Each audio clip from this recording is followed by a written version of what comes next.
بسم الله الحمد لله والصلاة والسلام على رسول الله صلى الله عليه وسلم. هذا كان وحuu ku socdaa shakhsiga Soomaaliga ah qaasatan ee jooga maxaan ku dhahay wadankeena meel walba ka joogtid han noqon siyaasiga Soomaaliga oo kale han noqon midka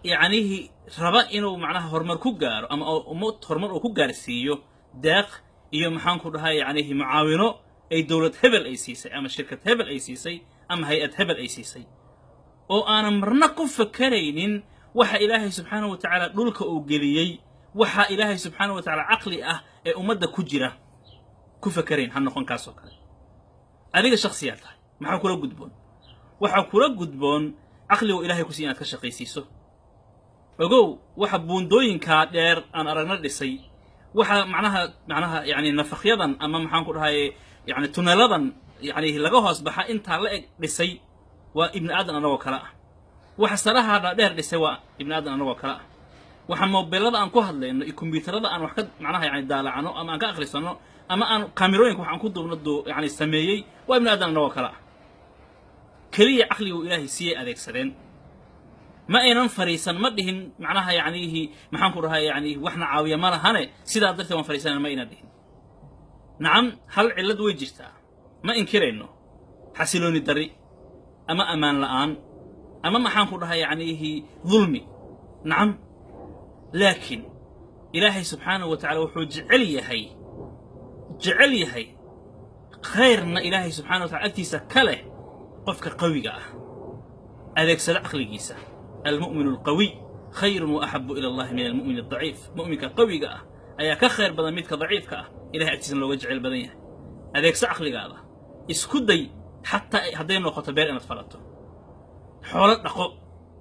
أنا هذا إيبسو نخوف محان كل هاي محان وحصوص سعرة الوحيدة السمي براها السمي محان كل هاي اسكدي إناد معناها دقحان سميسو اسكدي إناد كلوميسته isku day inaad macnaha baratid sida wax loo soo saaro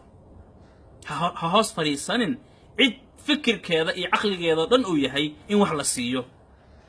in kaliya wax la siiyo hadii wax la siiyana uu farxaa hadii aan la siinina uu murugooda uu xanaaqa uu niyajaba la mu'minka sifaadkiisa kama mid ah isku day dhaqaaq shakhsiyaad tahay dhalinyaro tahay maxaa ku dhigaya meesha miyaadan wax samayn karin waxaad samayn kartaa ha yaraadaan maalin baad gaaraysaa isku day fikrad inaad la imaato ogow waxa oo dhan aan arkaynay horumar adduunka la gaaray waa dad fariisto fikir sameeyay oo qalbigii Ilaahay aqligu siiyay in yar kamid ka shaqaysiiyay adeegsa qalbigaada ha tamaninin ha rajaynin oo qalbigaada ha ku xirin haddaan tagi lahaa dibadda ha ku xirin wallahi ha ku xirin dalkeena waxa yaala ilaah baan ku dhaartay inay oolin maxaan ku dhahay Yurub iyo Mareykan aynan oolin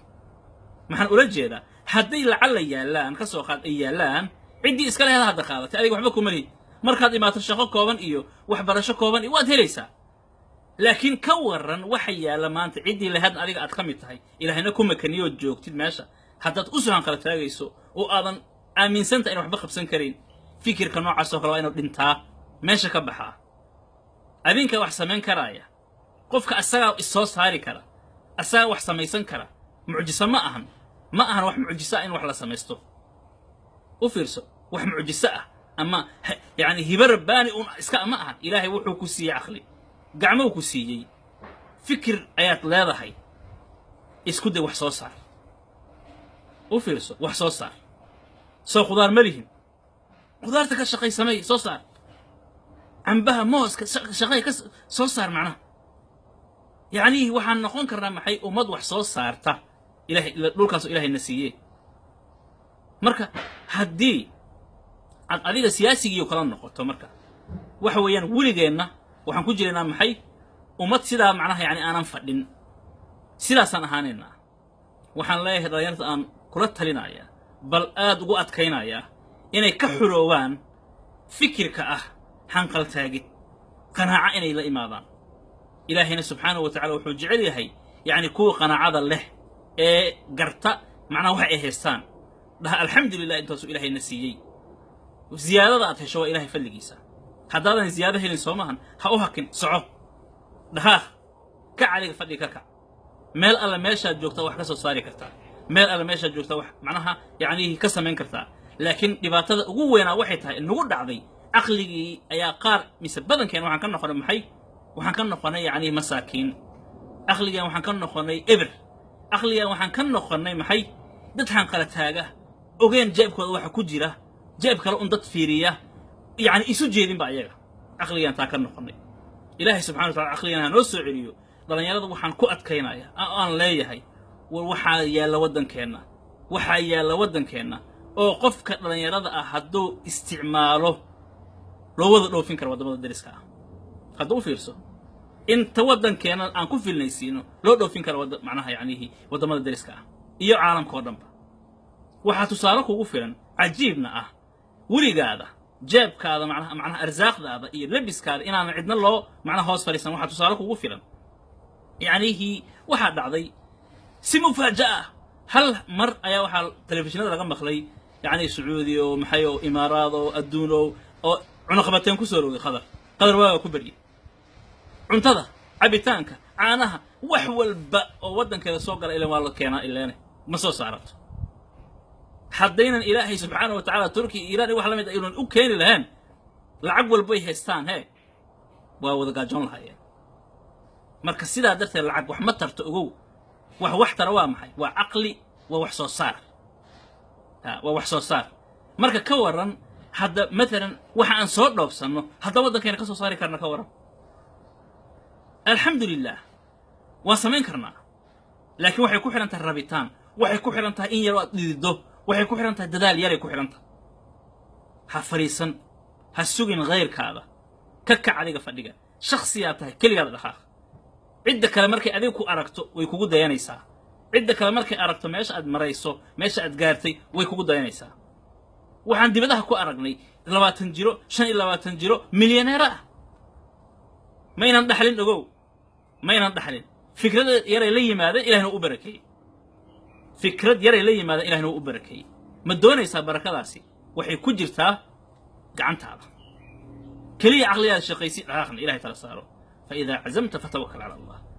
dhaqaaq shaqaysi caqliga hore u soco baraka ilaahaad helaysa waad arkaysaa ilaahayna subxana wa taala wada waafajiyo dhammaanteena arrintaasi iyo wixii ka badan ba allahna waafajiyo subxaanahu wa tacaala هذا والله أعلم وصلى اللهم وسلم على نبينا محمد وعلى آله وصحبه والسلام عليكم ورحمة الله وبركاته. إذا الأمجاد قد عظمت فللأمجاد بانيها ومن يسعى إلى العليا سيدركها بما فيها ويبني مجده جدلا فروح الفذ يعليها ليصبح همة تروي عن العليا مغانيها عن العليا مغانيها لينسج للعلا قصصا هنا أحلام ترويها لينسج للعلا قصصا هنا أحلام ترويها.